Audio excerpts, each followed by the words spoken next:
Hey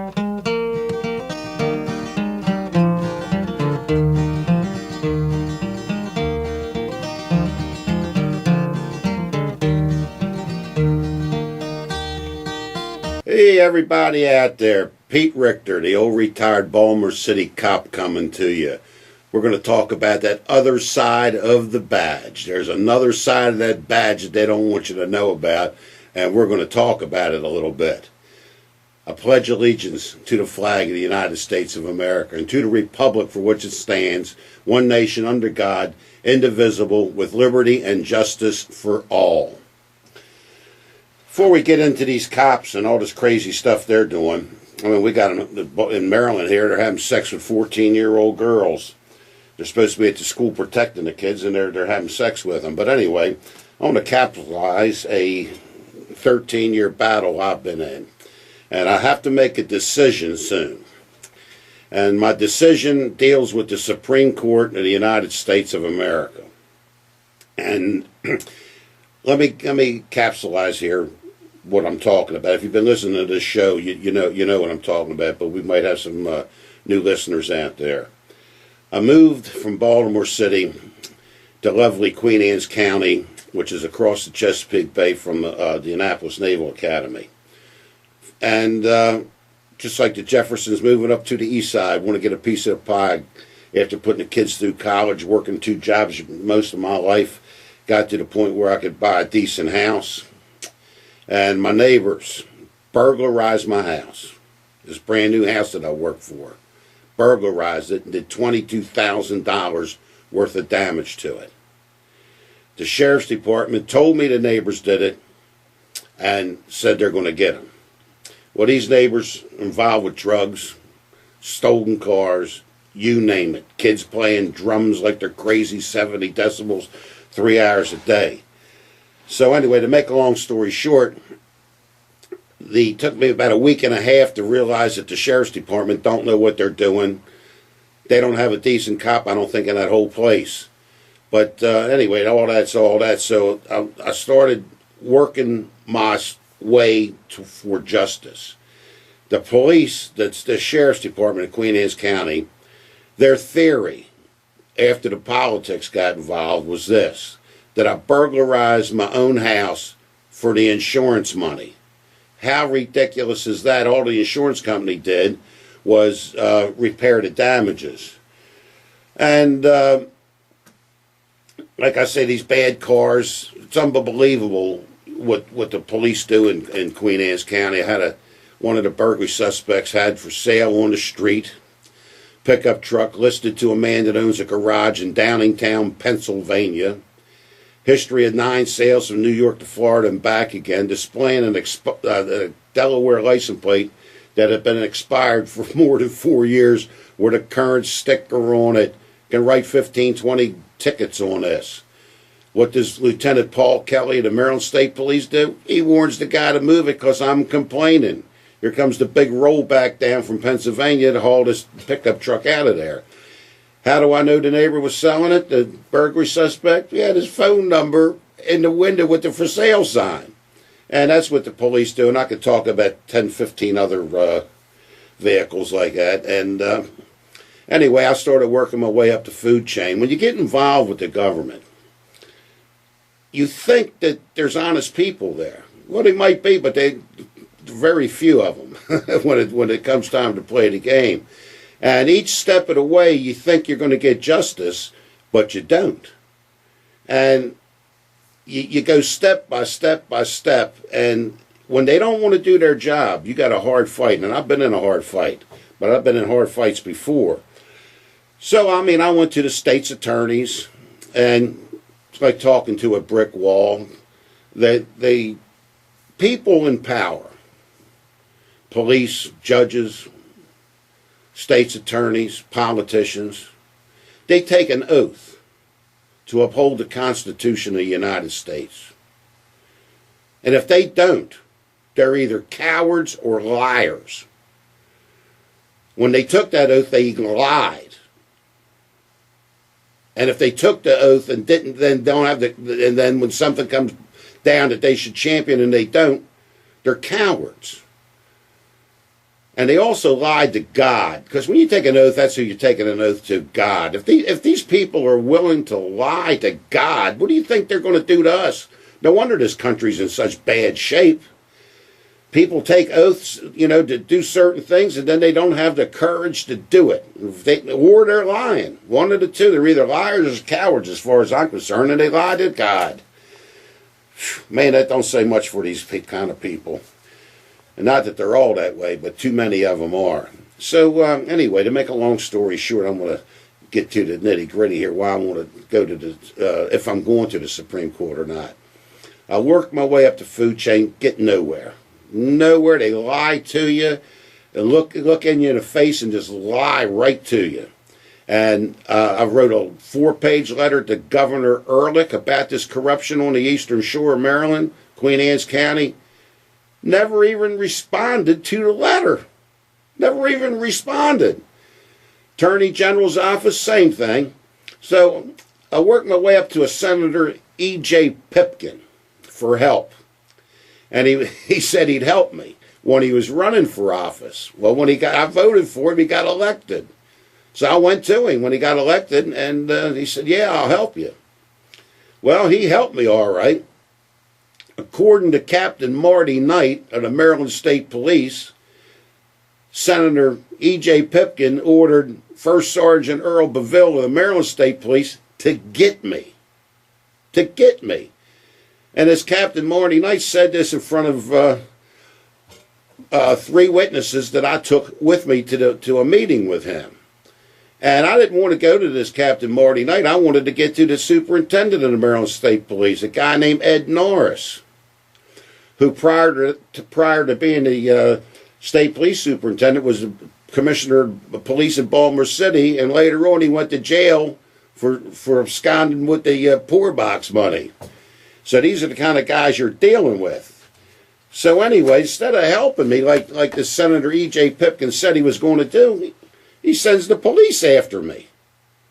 And I had a trooper come to my house from the licensing division and told me that I needed a license for my business that I don't need. I'm not qualified for this license that I don't need. And if I dare go to work, they're going to fine me $5,000 a day. I said, where'd this complaint come from? And the trooper says, from Lieutenant Gary Foster. I said, from Centerville? He said, nah, he was in Centerville, now he's in licensing. Well, I reported a bunch of these bad cars brought across the state line for the purpose of illegal sales. This is federal cases. And Lieutenant Gary Foster did absolutely nothing.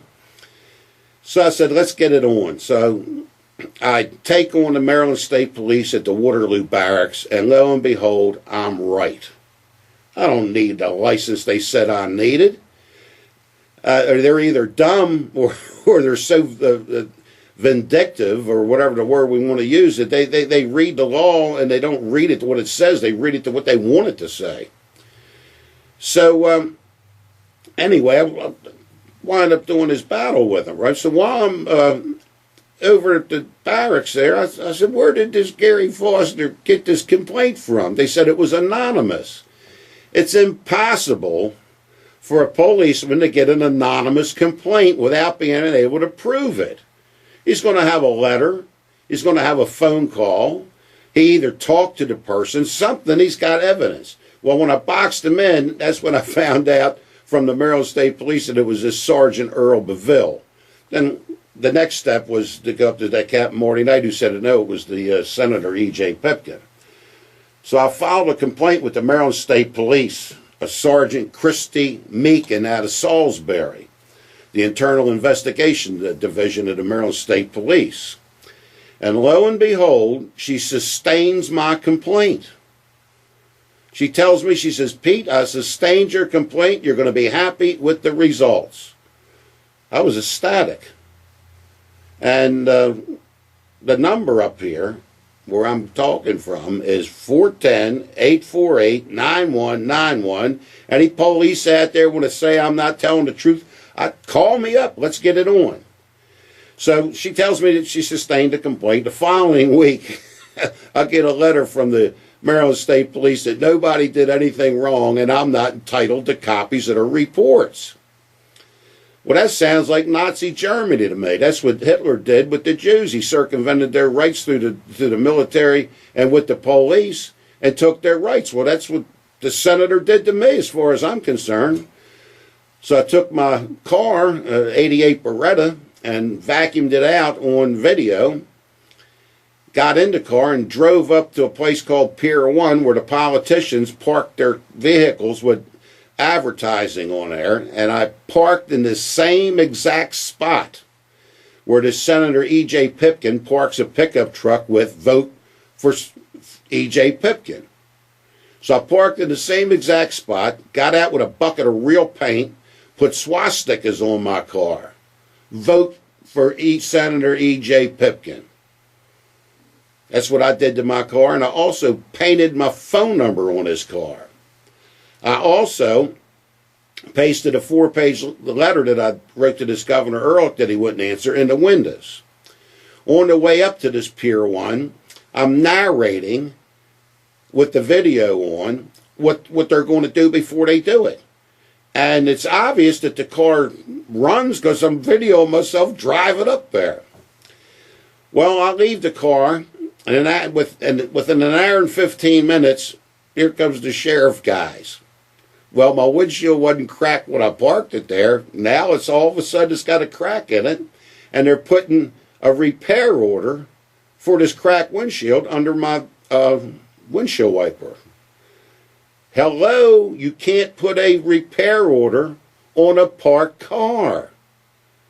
Somebody has to be driving the vehicle to issue a repair order. Reason, people have accidents with their cars. You know, they're involved in an accident, you leave it on the side of the road, then the tow truck comes. You don't go up and put a repair order on it. Not in lovely Queen Anne's County with these sheriff guys. The next thing they do, they decide that my car is abandoned. Well, the law, not Pete Richter, but the law says an abandoned vehicle is inoperable and not moved for 48 hours. Inoperable and not moved for 48 hours. Well, I know the law. I'm retired Baltimore City Police. We know the law in Baltimore, especially in my day. I don't know all the laws, but I know enough of them to get by. I've moved the car every 12 hours and videoed myself moving it. So I'm not abandoned. I'm not supposed to get this repair order, but not in lovely Queen Anne's County where you don't have any rights. So basically what I'm doing there is exercising my First Amendment right to free speech. Word gets to the state's attorney at the time, a guy named Frank Cradaville, who later became a congressman, but he got voted out in the last election. A Trooper Lewis was sent up to my car by this state's attorney, Frank Cradaville. Trooper Lewis reports back to Cradaville, and Cradaville tells Lewis, leave him alone. He's parked legally, and he's protected under the First Amendment to the Constitution of the United States. Well, what do you think the sheriff guys do? When they think the 48 hours is up, they tow my car away. They have my car towed away. They took it to the local yard, and in that yard, they blocked it in so I couldn't get it out if I wanted to. They disarmed my alarm, and they broke into it and removed articles out of the car. Ain't that nice? So it took me like 6 hours to find out where they towed the car. When I finally found out where the car was, I said, they told me I had to pay $100 to get my own car back. I said, I'm not paying you $100. Give me the ticket and we'll go to court. And what they told me was, you don't go to court. You abandoned your car, so you don't go to court. Isn't this unbelievable? I'll have to finish this story when we come back. We're going to go on a little break now. And this is Liberty Works Radio Network, 410-848-9191. Cops, call me. The state's attorneys, politicians, call me. I dare you. Pete Richter coming back here off that little break. And I'm up at Liberty Works Radio Network up here in lovely downtown Westminster, Maryland. And the phone number is 410-848-9191. Cops, politicians, judges call me. Let's talk about this. Let me finish this story here. I'm going a little bit longer on this than I wanted to. But, so the cops the sheriff's department has my car, won't give me a ticket. I refuse to get it. I bring it back. I'm not giving you $100. The mafia did this. It's called extortion. The government's not supposed to be doing this. I want my day in court. Well, instead of giving me a ticket, they keep my car. They don't know what to do with it. I said, I'm not coming up to get it. You bring it back to me. I'm not going up there. So they didn't know what to do. So after about 3 months, they crushed my car into scrap metal. Crushed my car. They're supposed to notify me by registered mail that they're going to, crush my car. They didn't even do that. They just did it and then told me your car's been crushed. So that led me to a lawyer and a court case in Baltimore, federal court. Judge Bennett, and we went to court and got a half a trial. We called Deputy Beatty up to be a witness for us to get in certain paperwork, and you can't cross-examine your own witness, but that was all right. So this Beatty testifies about the paperwork and a few things, and then I got up and I told the story just like I just told you. And I showed a video in court. At that time, as Judge Bennett gets the jury out of the courtroom and with an attitude, tells me and my lawyer that you didn't offer any evidence whatsoever to prove your case, so therefore, even if the jury rules in your favor, I'm going to override the jury. I can't believe this. This is the United States, and this judge is saying this. Well, the county, they're not, that lawyer's no dummy. He just won the case. The judge just told him, you won the case. So that means that we didn't get to cross-examine any of the witnesses that the state had, that the county had to, in this involved with this. Had a couple cops involved, a couple civilians involved, tow truck drivers involved. Didn't get to cross-examine anybody.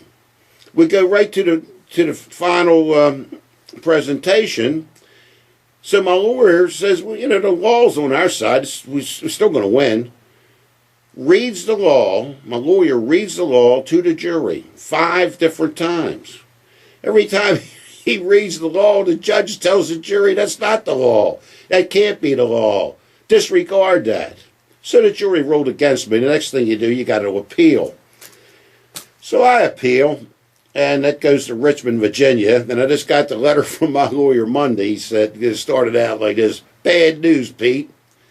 The appeals court down in Richmond, Virginia agrees with the judge.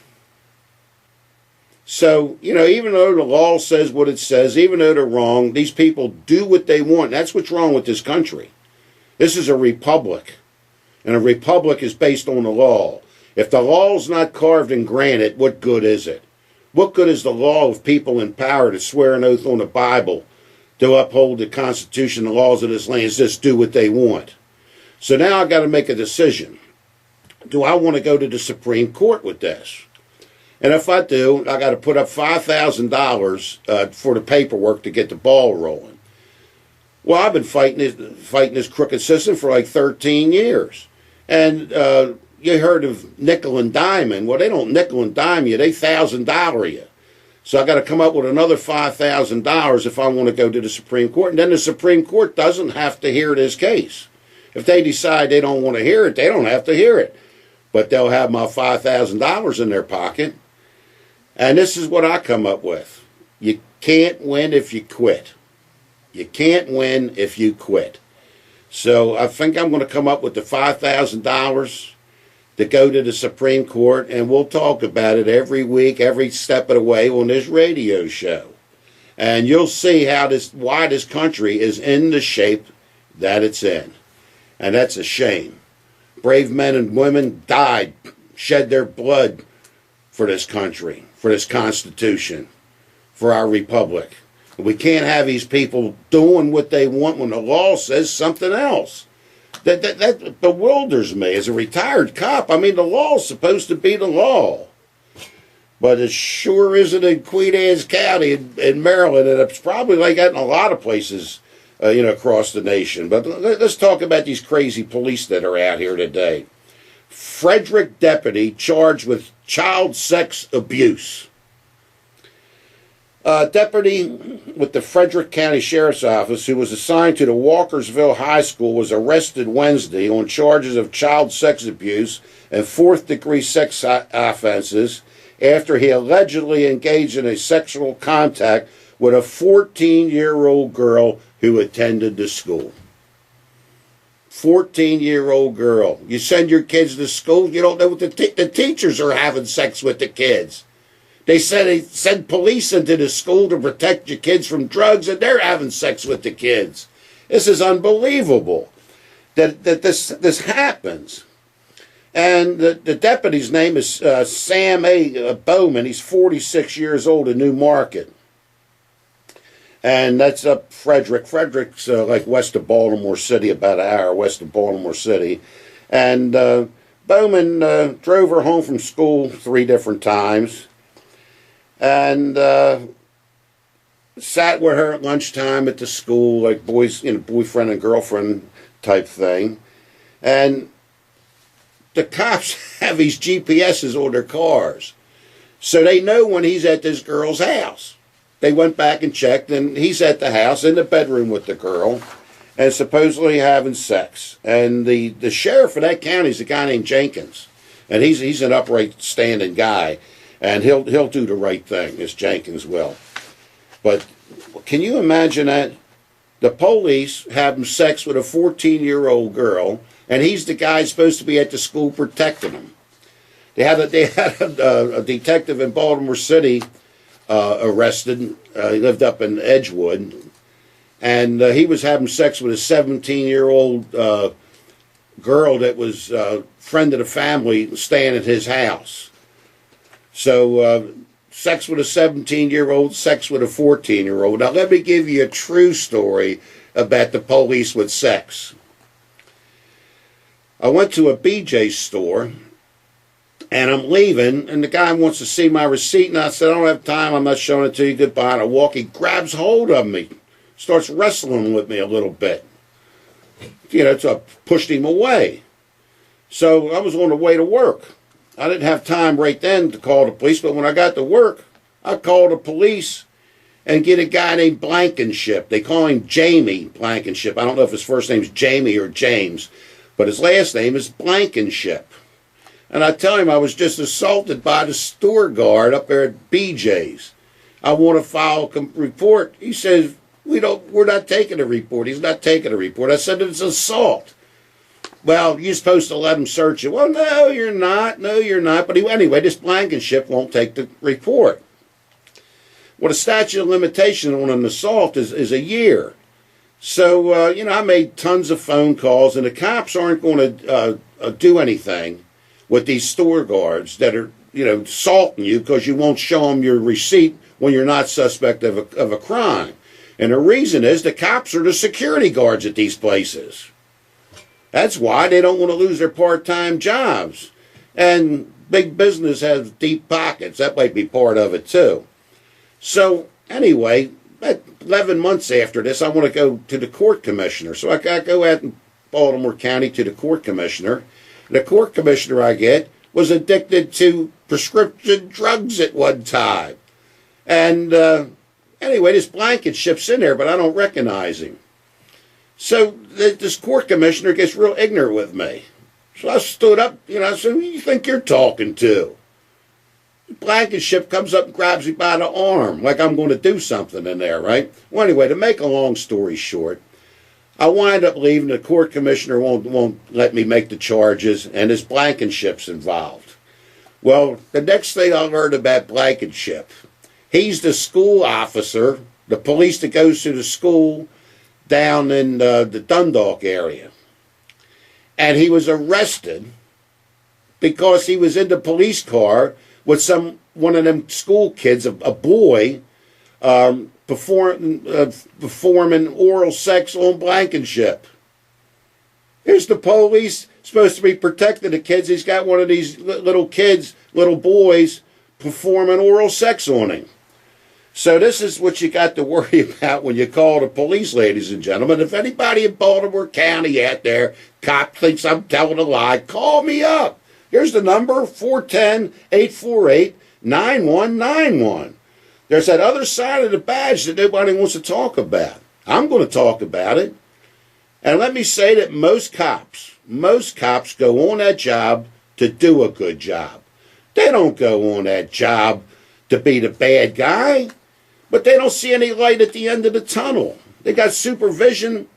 Never been on the street as a police telling you how to be a police. They're crazy with statistics. When the crime's bad, they don't know what to do about it. You got to come up with statistics to keep the newspaper and the politicians off your back. So how do you get statistics? Without being a real police, you go after the easy things. Some kid smoking a marijuana joint. You know, that's a federal case. Now, let me tell you something, people. I've said this before, and I'll say it again. You want to stop the drug problem, legalize it. You can't control what you have no control over. Kirk Smoke was a mayor in Baltimore City about 20 years ago or so, and he came up with that idea way back then, and everybody thought the man was crazy, but he's right. The gangsters control the drug trade. That's who controls it. You're better off with the government controlling it. You've seen what happened with Prohibition. Well, let me give you another story with these Baltimore County guys. Baltimore County FOP president under investigation. Now this is a good story. The FOP president, he's a policeman, but he's president of the FOP in Baltimore County. He lives in Parkville. That's north of Baltimore City. And he lives in a community that is condominiums. So, you know, what it looks like to me on the news was like big buildings with like apartments in them. They call them condominiums. That's where he lives. Well, here comes a guy home in a sedan. A sedan is like a cab. And these sedan drivers act like cab drivers. It's legal. They do the same thing a taxi cab driver does. So anyway, the sedan driver looks like a man from India, and he's 55, 60, somewhere in there. He's the driver. The passenger is a guy about 30, looked like to me about 30, had an earring on, big diamond earring, black guy, and dressed like, normal guys dress. This guy's, I'm going to say 28, 30. So the passenger says to the driver, I got to go in the house to get the money. Driver says, okay. Well, the FOP president, the county police is watching, and he's been drinking. So he decides these guys are dealing drugs. So he goes out with his gun. Accosts, the driver and the passenger at gunpoint and punches the sedan driver in the face. Punches him in the face. According to the black guy kept said on television that he kept calling us out of our name. Well, usually when a black guy tells you that, what he's saying is, he used the N-word. I don't know if that's the case or not, but it was either MF or the N-word had to be used. But anyway, that's what's going on in Baltimore County. Man, get some ammunition, people. You're going to need it. The way things are going. 410-848-9191. Give us a call. Police call. Pete Richter coming back to you here again. The old retired cop from Baltimore City. I called his show The Other Side of the Badge. And let's lighten it up a little bit here. I'm going to sing you a song called The Pictures from Life's Other Side. You got the other side of the badge, you got the other side of life too. And this song was written way back in 1890 something, and Luke the Drifter sang this song. Kind of goes like this. Tells a good story. Well, life's mighty gallery of pictures hang the scenes that are painted from life. There's pictures of love and of passion, and there's pictures of peace and of strife. There hang pictures of youth and of beauty, of old age and the blushing young bride. They all hang on the wall, but the saddest of all are the pictures from life's other side. A picture from life's other side. Someone has fell by the way. Life is going out with the tide that might have been happy someday. There's a poor mother at home, waiting and watching alone, longing to hear from a loved one so dear. It's a picture from life's other side. Well, the first scene is that of the gambler who lost all his money at play, and he draws his dead mother's ring from his finger. She wore long ago on her wedding day. It's his last earthly treasure. He stakes it, and he bows his head, his shame he might hide. When they lifted his head, they found he was dead. It's a picture from life's other side. A picture from life's other side. Someone has fell by the way. Life has gone out with the tide that might have been happy someday. There's a poor mother at home, waiting and watching alone, longing to hear from a loved one so dear. It's a picture from life's other side. Well, the next tale's a tale of two brothers whose paths in different ways led. One was in luxury living, while the other one, he begged for his bread. One dark night they met on the highway. Your money or your life, the thief cried. Well, he took out his knife, took his own brother's life. It's a picture from life's other side. Picture from life's other side. Someone has fell by the way. Life is going out with the tide that might have been happy someday. There's a poor mother at home, waiting and watching alone, longing to hear from a loved one so dear. It's a picture from life's other side. Where the last scene is at by the river, a heartbroken mother and babe. Is a harbor light shining, they shiver on an outcast that no one would save. But yet she was once a true woman. She was somebody's darling and pride. God help her, she leaps, there's no one to weep. It's a picture from life's other side. Picture from life's other side. Someone has fell by the way. Life has gone out with the tide that might have been happy someday. There's a poor mother at home, waiting and watching alone, longing to hear from a loved one so dear. It's a picture from life's other side. Picture from life's other side, and that was written way back in 1890 something, and the story remains the same. The story's always the same, only the names and the faces change, but the story's always the same.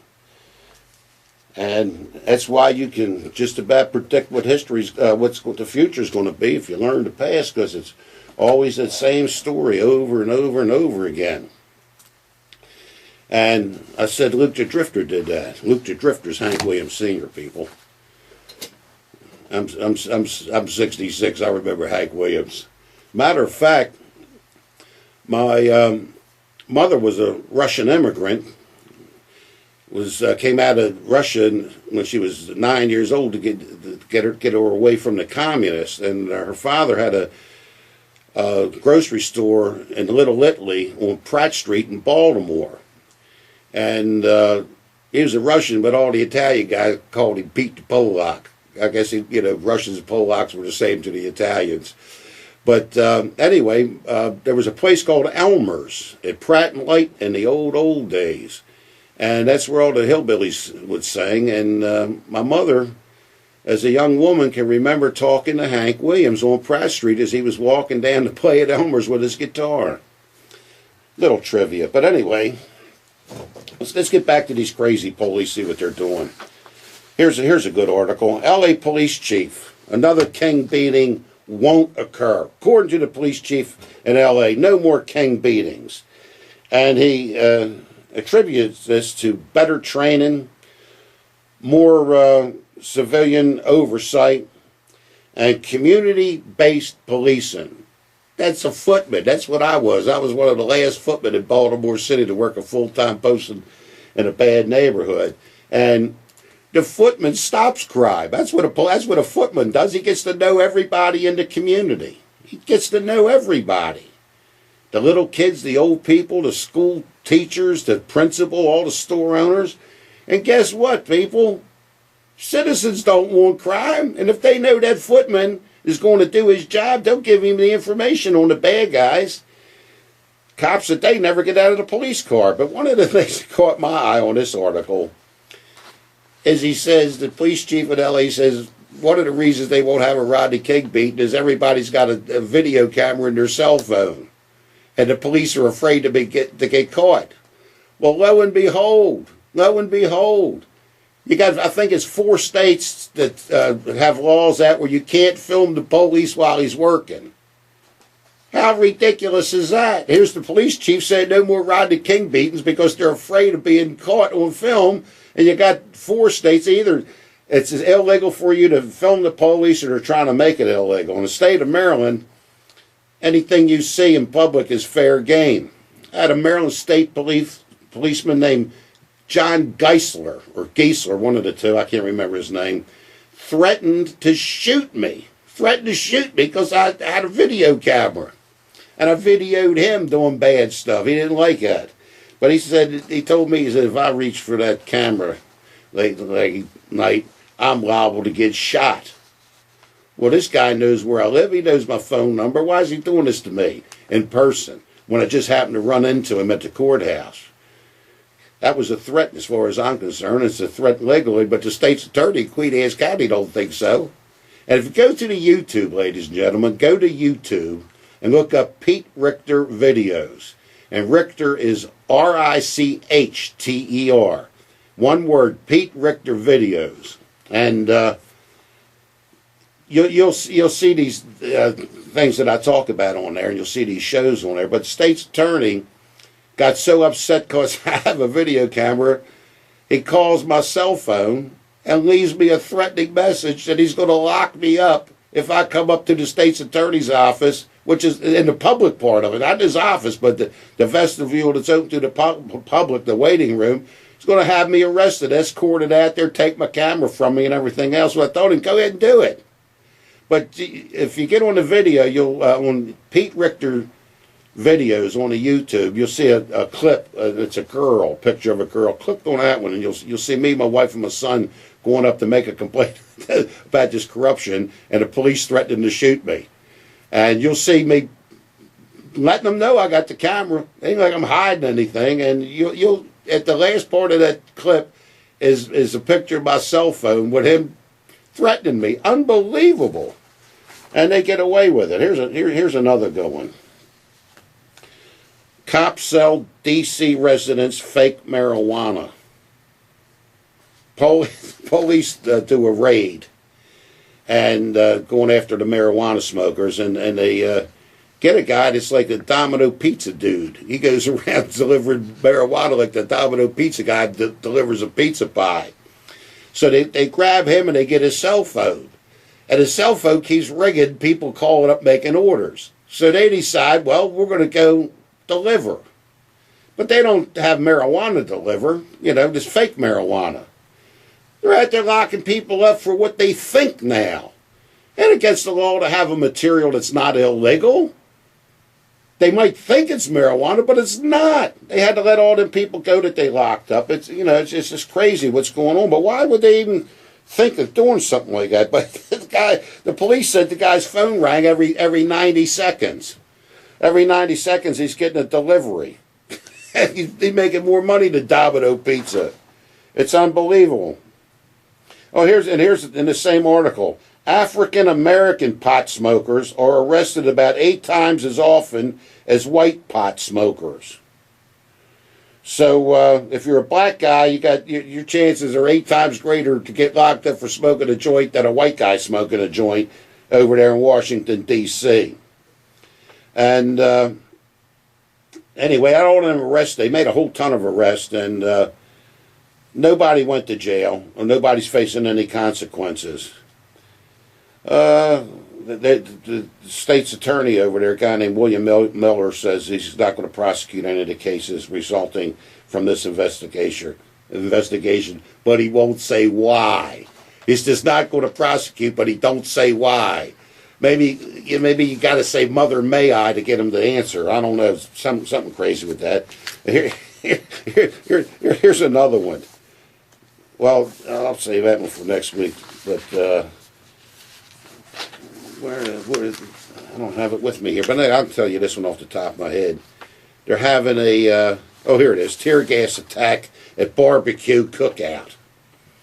Houston police officer has been relieved of duty and faces criminal investigation charges after tear gas was lobbed into a crowded tent at the barbecue cook-off event at the Houston Livestock Show and Rodeo. They got this show at this rodeo, and there's different tents. Well, the one tent, they're playing loud music that this police don't like, and they're in there talking about the military things they don't like. Well, he's an ex-military guy. You can't say nothing against him. He's the police, even though he's off duty. So he throws a tear gas bomb into the tent with all these people in there and gasses them all. Because he don't like what they're saying. Hello, you was in the service, you know, First Amendment rights. They can say what they want. It's none of your business what they say and what they like and don't like. But not this cop. He just throws the tear gas bomb in there, and it's not a police tear gas bomb. It's some kind of military gas bomb. How did he get it is the question. How did he get it? I don't know, but it's about ready time to go here. Let me get started on a gospel song. I like to end these shows with a gospel song. And you don't have to believe in God to live in this country. Believe anything you want. But this country was based on Christian belief. And I love these old-time gospel songs. They tell good stories. And this one here, I don't even think I know the name of it. The Highway Home, I think it's called.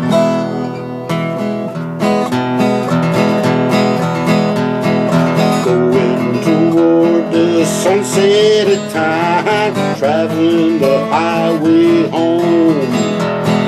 This world of sin I'm leaving behind. I'm a-traveling the highway home.